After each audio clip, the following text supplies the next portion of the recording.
think there was a lot of similarities between our game against City, where we faced a team that is so good in ball possession, and have some great wingers as well that dominate the 1v1 situation. So I already knew, I said it I think before the game, we will not dominate ball possession over here. Are you surprised by how the difference in ball possession though?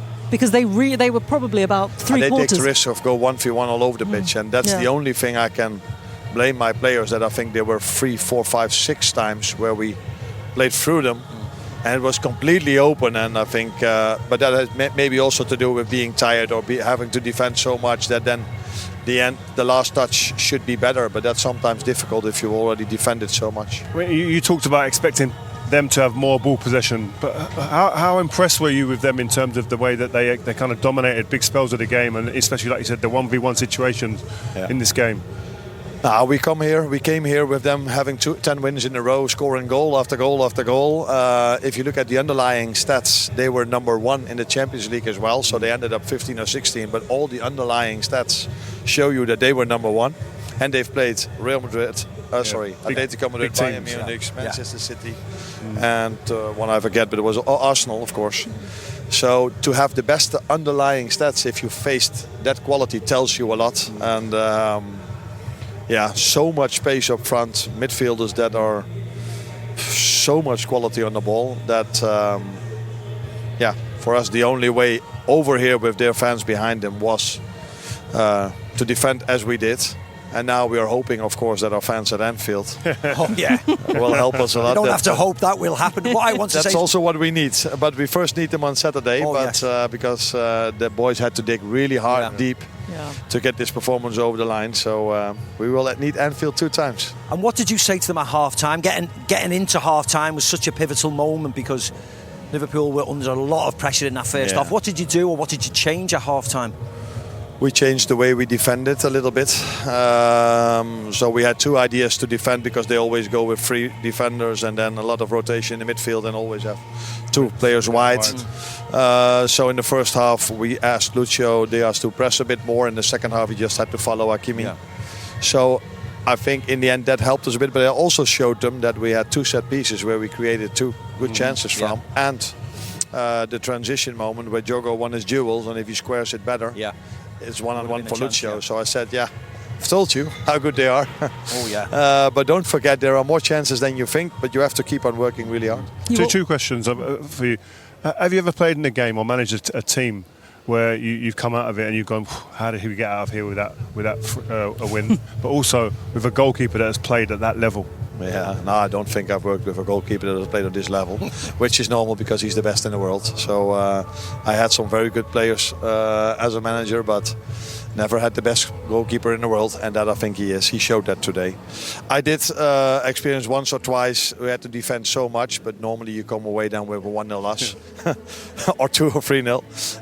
That didn't happen a lot though. But to go away with a win over here was probably a bit more than we deserved. I just wanted to ask you quickly, sorry Reshman, how proud are you of the substitutions? Everybody comes on. I mean, this isn't a fluke. You know, your substitutions have all made impacts all throughout the season. The likes of Endo, Harvey, tonight Curtis, everybody comes on and does something Darwin, to help the team. Darwin, it was in a difficult place after the Villa game and after I think it was one other game, home game against Wolves. But he showed again how important he can be. And Harvey, I said after the game, I assume you are quite frustrated about me because you hardly play and then you only get 5 minutes again tonight. But it's not only a compliment to them, it's also a compliment to our staff, because every day after we've played they have to train these players and they always find the great exercises, though they keep going. But it's a big compliment to the players as well that they want to be there for the team if needed, and they showed up today. Yes, they did. Yeah, such an incredible team effort. Can I just say, in commentary, Rio described Allison's performance as a 9 out of 10. 9 out of 10. That was only in the first half, wasn't it? No, it was second half. It was 11 out of 10 at the end. Oh, was it?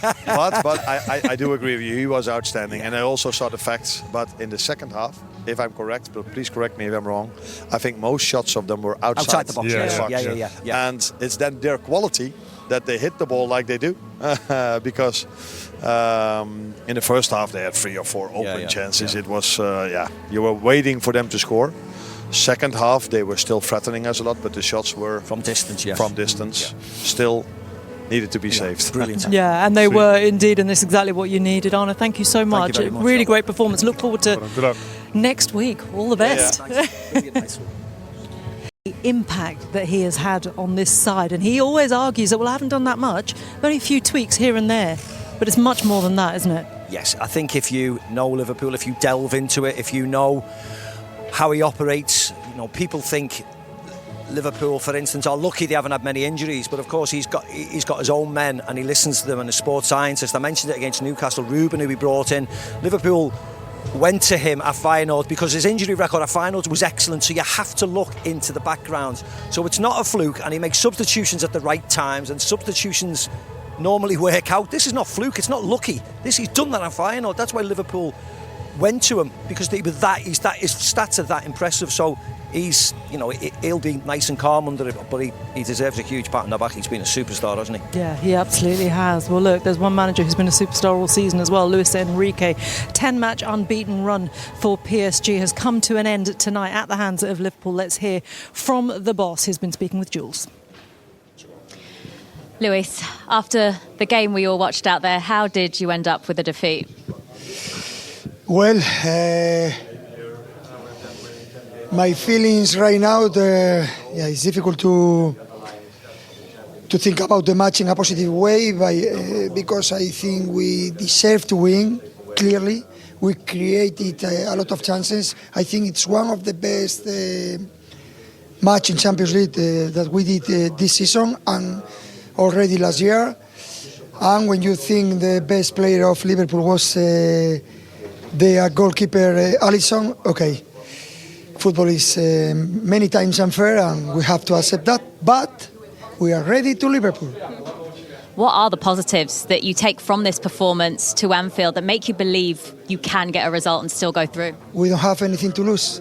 It's everything in that moment lose, and I think we overcome Liverpool. Liverpool is the best team in Europe that year, and today they almost create 1 or 2 chances at maximum, and we created a lot. I think I feel proud of my players, of my team, of the supporters, and I think that's the key to follow on, to continue. There's so much to admire about your front three tonight, but also defensively, as you say, you restricted Liverpool to so many chances, which isn't easy to do with the type of players they have too. Of course, top players, top quality team, and I think they didn't feel that this season with Arne's lot, and for us it's important, but we have our last chance and we are going to think about that in a positive way. Still doable? Of course, we are going to do it. Luis, thank you. Thank you. Oh, that's fantastic, isn't it? Do you know what? Fantastic player, fantastic manager as well. Yeah. It is not easy to come to a club like this. They have taken a whole different strategy this season. They don't have the big superstars. He's been able to kind of mould these players into the style of play that he wants, that could bring success to this side. And you feel that, seen, aren't they? Yeah, they're on the right track, aren't they? They're as good as we've seen. They're better than the Neymar era. The Mbappe era. Yeah, Messi. Cavani and stuff going back. Once Leo and the three of them played together, it was a waste of time. But before that, when they got to the Champions League final, this team is better, and they are only, we've just been discussing it, they are only going to get better. There's only Marquinhos who's getting on in age, but the rest are babies, aren't they, and superstars in the making. I just loved the manner in which they attacked the game. It was just refreshing to see. It wasn't about, it wasn't systematic. We keep talking about systems overriding individuals. They were allowed to have freedom. The rotations in midfield, Arne Slot talked about, and they've got players that can go 1v1 and take people on. It was brilliant to watch. It'll be an interesting game at Anfield. Yeah, it will be a brilliant game at Anfield because there is only still a goal in it. Here, though, it was goalless. If you're in it, you've always got a chance, and Liverpool took their chance, and they are the team that go with the advantage ahead of the second leg next week. It's going to be incredible. Don't forget, stay with us here on TNT Sports 1. Highlights of all the action across Europe